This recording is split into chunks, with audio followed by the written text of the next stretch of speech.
আজকের এই বিজয় মিছিল এবং শুকরিয়া মিছিলের আজকের মধ্যমণি যার নেতৃত্বে আজকে এই শুকরিয়া মিছিল হয়েছে, এ পর্যায়ে বক্তব্য পেশ করছেন নীলফামারী জেলা জামাতের সংগ্রামী নাইবামের জননেতা অধ্যক্ষ মৌলানা আব্দুল সত্তার।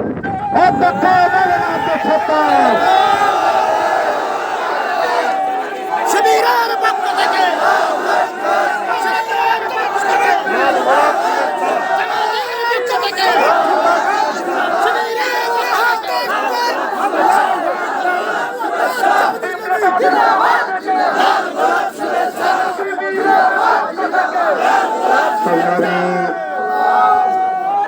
সংগ্রামী জিল্লাবাসী, আসসালামু আলাইকুম রহমতুল্লাহ।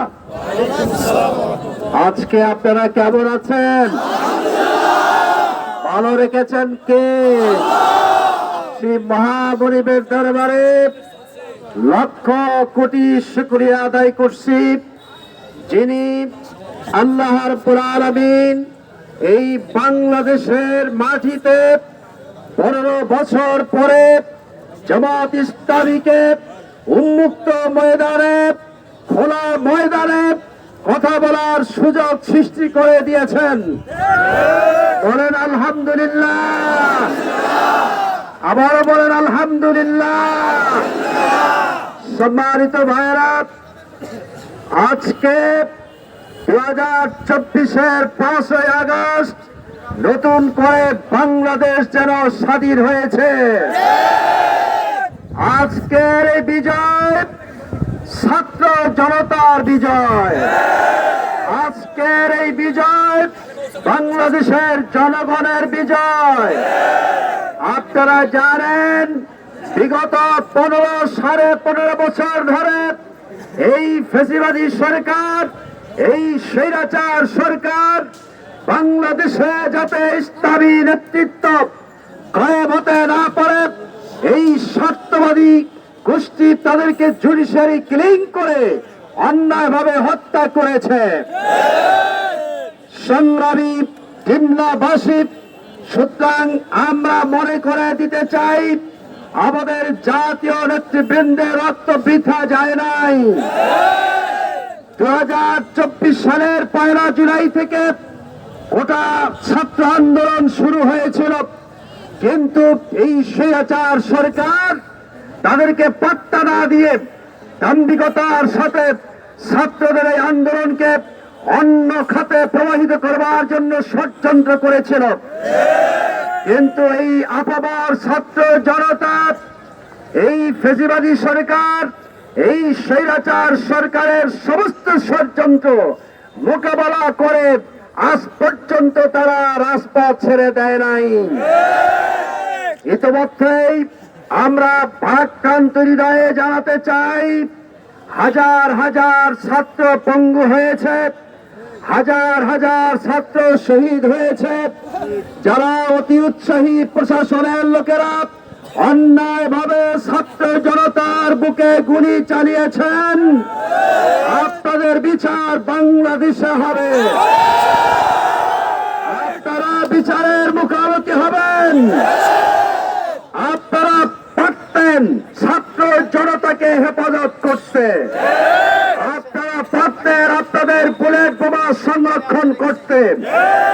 আপনারা ভাবেন নাই যে 2024 সালের 5ই আগস্ট শেখ হাসিনার পতন হবে, এটা আপনারা জানতেন না। তার মানে যদি জানতেন, আমি বলতে চাই, আজকে শেখ হাসিনা, আজকে শেখ রেহানা, আজকে ওবায়দুল কাদের সহ যারা দাম্ভিকতার সাথে কথা বলেছিলেন, তারা আজকে কোথায়? আপনারা যারা পুলিশ প্রশাসনে রয়েছেন, আপনারা যারা পুলিশ প্রশাসনে রয়েছেন, আপনারা গণপ্রজাতন্ত্রী বাংলাদেশ সরকারের চাকর। আপনাদের এই সরকারকে টিকে রাখার জন্য যে ষড়যন্ত্রে লিপ্ত হয়েছিলেন, তারা আজকে দেশ ছেড়ে পালিয়েছে। আপনি কোথায় যাবেন? আপনি কোথায় যাবেন? যে অত্যাচার বাংলাদেশের মুসলিম জনতার উপরে বিগত 15 বছর ধরে তাদের নিত্যকে কেড়ে নিয়েছিলেন, আমরা ব্যর্থ কণ্ঠে ঘোষণা করতে চাই। আবারও পুলিশ প্রশাসনকে প্রমাণ করতে হবে এদেশের ফ্যাসিবাদী গোষ্ঠীদের ঘুম হারাম করতে হবে, তাদেরকে বিচারের মুখোমুখি করতে হবে। এই গণহত্যার দায় শেখ হাসিনাকে নিতে হবে। এই গণহত্যার দায় শেখ হাসিনার সমস্ত এমপিদেরকে নিতে হবে। সম্মানিত ভাইয়েরা, পিলখানা হত্যাকাণ্ডের বিচার হতে হবে, সাগররণী হত্যাকাণ্ডের বিচার হতে হবে, হেফাজতে ইসলামের বিচার হতে হবে। অন্যায়ভাবে জামাত নেতৃবৃন্দকে ফাঁসির কাস্টে ঝুলানো হয়েছে, তারও বিচার হতে হবে। তার মানে বাংলাদেশের জনতা জানতে চায় শেখ হাসিনা কেমনে পালিয়েছে, এটারও বিচার করতে হবে। সম্মানিত সুধী মণ্ডলী, বিগত 15 বছর আপনারা ভোট দিতে পারেন নাই।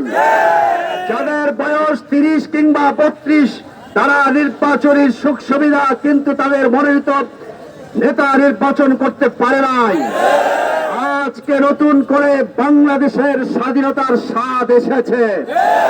সুতরাং যারা ব্যবসায়িক ভাইয়েরা মুখ খুলতে পারেন নাই, অন্যায়ভাবে চাঁদাবাজি করা হয়েছে, যারা আপনারা এখানে ব্যবসায়িক ভাইয়েরা রয়েছেন, আপনারা আপনাদের অধিকার প্রতিষ্ঠিত করতে পারেননি, এখন আপনাদের অধিকার প্রতিষ্ঠার পালা এসেছে।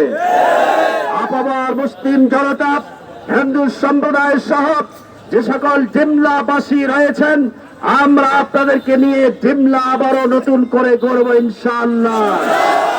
সম্মানিত আমার সংগ্রামী জিমলাবাসী, কথা বলতে চাই না। আজকে শুরু হলো আমাদের আন্দোলন সংগ্রাম নতুন করে। আগামী দিনে যখন আপনাদেরকে আহ্বান করা হবে, আমাদের পাশে থাকবেন ইনশাআল্লাহ। আজকে এই গণমিছিল যেভাবে করে আপনারা সাফল্যমণ্ডিত করেছেন, অন্যায়ের বিরুদ্ধে রুখে দাঁড়িয়েছেন, ন্যায়ের পক্ষে প্রতীক হিসাবে আজকে আপনারা স্বয়ং উদ্যোগে এই মিছিলকে সাফল্য করেছেন। আল্লাহ তাআলা আপনাদের প্রত্যেকে যাজায় খায়ের দান করুক। আরো বলছি স্থানীয় ভাবে আপনারা যখন বিজয় কিংবা আনন্দ শুকরানা মিছিল করবেন, কোনোভাবে ধ্বংসাত্মক কাজে লিপ্ত হবেন না। মনে রাখতে হবে এটা ইসলামী আন্দোলন। আমরা এদেশের জমিনে আল্লাহর হুকুমত কায়েম করতে চাই। সুতরাং আল্লাহ তাআলা গড়াকে পছন্দ করেন, ভাঙ্গাকে পছন্দ করেন না। আমরা একমত, সংগ্রামী জনতা, আমরা একমত।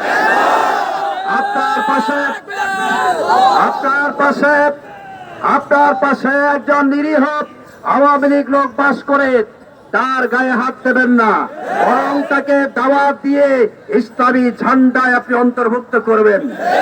অন্য দলে যারা রয়েছে তাদেরকে দাওয়াত দিয়ে জামাত ইসলামীর পতাকা তলে শরীক করবেন। কারণ তারা আমাদের ভাই, তারা না বুঝে হয়তোবা এই স্বৈরাচার সরকারের পিছনে ছিল। আমার মনে হয়েছে যে তাদের সুমতি আসবে। আল্লাহ রাব্বুল আলামিন প্রত্যেককে এই ইসলামী আন্দোলনের পাশে দাঁড়িয়ে আবারও আপনাদেরকে সালাম জানিয়ে আগামী দিনের বাংলাদেশ জামাত ইসলামীর বাংলাদেশ, আগামী দিনের বাংলাদেশ তারুণ্যের বাংলাদেশ, আগামী দিনের বাংলাদেশ বাংলাদেশ ইসলামী ছাত্র শিবিরের বাংলাদেশ, আগামী দিনের বাংলাদেশ তৌহিদি জনতার বাংলাদেশ, আগামী দিনের বাংলাদেশ নতুন প্রজন্মের বাংলাদেশ। আসুন একসাথে কাজ করি, উন্নয়নে আমরা সকলে আত্মনিয়োগ করি। আল্লাহ তাআলা যে বিজয় দিয়েছেন, এই বিজয়কে ধরে রাখতে হবে। আমাদের মেধা, প্রজ্ঞা, যোগ্যতা দিয়ে সকল মানুষের পাশে দাঁড়াতে হবে, অসহায় মানুষের পাশে দাঁড়াতে হবে। আর যে সকল ভাইরা পঙ্গুত্ব অবস্থা রয়েছেন, তাদের জন্য চিকিৎসার হাত বাড়িয়ে দিতে হবে ইনশাআল্লাহ। আল্লাহ আমাদের সকলকে হেফাজত করুন। এই অবস্থান থেকে কেন্দ্রীয় পর্যন্ত সকল নেতা কর্মীকে হেফাজত করুন, আমিন। সকলেই ভালো থাকবেন, সুস্থ থাকবেন, এই প্রত্যাশায় ওয়া আখিরু দাওয়ানা আনিল হামদুলিল্লাহ। আসসালামু আলাইকুম ওয়া রাহমাতুল্লাহি ওয়া বারাকাতুহু।